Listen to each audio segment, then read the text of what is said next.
Hi, my name is ബൈറ്റ്. ഒരു PSC exam എഴുതാൻ പോയതാ. ആകെ ഷോക്കായി. എക്സാം മനസ്സിലായിപ്പോയി. ഒരുപാട് കഷ്ടപ്പെട്ട് തിന്നാണ്ടും കുടിക്കാണ്ടും മെൻ്റൽ ഹെൽത്തൊക്കെ സാക്രിഫൈസ് ചെയ്ത് പഠിച്ചൊക്കെ വരുമ്പോൾ എക്സാം ഡേ പേപ്പർ ലീക്കായി എന്ന് പറയുന്നത് എന്തൊരവസ്ഥയാണല്ലേ. എല്ലാവരും പറയും if you work hard you will succeed. പക്ഷേ കോമ്പറ്റേറ്റീവ് എക്സാമിൻ്റെ കേസിൽ luck is also matters. Anyway, നമുക്കൊരു ദിവസമൊക്കെ വരും. ഡേയ്സ് ബാക്ക് ഞാൻ ചാച്ചിപ്പീട്ടിനോട് ചോദിച്ചു വാട്ട്സ് മൈ ടാലൻറ്റ്. ആൻഡ് മൂപ്പർ എന്നോട് പറഞ്ഞത് you have good communication skill എന്നാണ്. വലിയ വലിയ ആൾക്കാരൊക്കെ എന്നീ കാണുന്ന നിലയിലെത്തിയത് they use to sell the talent. അങ്ങനെയാണെങ്കിൽ എനിക്ക് എന്തുകൊണ്ട് എൻ്റെ ടാലൻറ്റ് സെൽ ചെയ്തുകൂടാ? So I decide to start my own channel.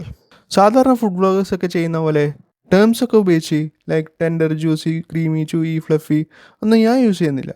കാരണം എൻ്റെ ഉദ്ദേശം ഒരു ഫുഡ് ബ്ലോഗിങ് അല്ല. I am more to share my thoughts here. ചിലപ്പോൾ ഫുഡ് അതിൻ്റെ ഭാഗമാവും, അത്രേ ഉള്ളൂ. എന്തെങ്കിലും സ്റ്റാർട്ട് ചെയ്യാൻ തുടങ്ങുമ്പോൾ സംതിങ് പുഷ് മീ ബാക്ക്. ഏതോ ഒരു ഇൻ്റർനാഷണൽ യൂണിവേഴ്സിറ്റിയിലെ സെറാമിക്സ് ടീച്ചർ ക്ലാസ്സിലെ 2 കുട്ടികളെ ഗ്രൂപ്പായി തിരിച്ച് ഒരു എക്സ്പെരിമെൻ്റ് നടത്തി. ആൻഡ് ഫസ്റ്റത്തെ ഗ്രൂപ്പിനോട് പറഞ്ഞു നിങ്ങൾക്ക് എത്ര പോട്ട് ഉണ്ടാക്കാൻ കഴിയുന്നോ അത്രയും പോട്ട് ഉണ്ടാക്കിക്കോ. ആൻഡ് അവസാന ദിവസം നിങ്ങളെ മാർക്ക് നിശ്ചയിക്കുന്നത് നിങ്ങൾ എത്ര പോട്ട് ഉണ്ടാക്കി അതിൻ്റെ എണ്ണത്തിൻ്റെ അടിസ്ഥാനത്തിലായിരിക്കും. ആൻഡ് സെക്കൻഡ് ഗ്രൂപ്പിനോട് പറഞ്ഞു നിങ്ങൾ ഒരു പോട്ട് ഉണ്ടാക്കണം. ആൻഡ് അതൊരു നല്ലൊരു ക്വാളിറ്റിയുള്ള പോട്ടായിരിക്കണം. ആൻഡ് നിങ്ങളെ മാർക്ക് നിശ്ചയിക്കുന്നത് നിങ്ങളെ പോട്ടിൻ്റെ ക്വാളിറ്റി അനുസരിച്ചിട്ടായിരിക്കും.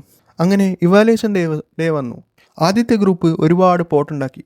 ആൻഡ് അവരുടെ അവസാനത്തെ പോട്ട് അവർ പോലും അറിയാതെ ഒരു ക്വാളിറ്റിയുള്ള പോട്ടായി മാറി. സെക്കൻഡ് ഗ്രൂപ്പ് ഒരു പോട്ട് പോലും ഉണ്ടാക്കിയില്ല. കാരണം they are thinking about perfection. ഫസ്റ്റത്തെ ഗ്രൂപ്പ് അത് ചിന്തിക്കാത്തതുകൊണ്ട് തന്നെ അവർക്കത് പ്രശ്നമില്ല.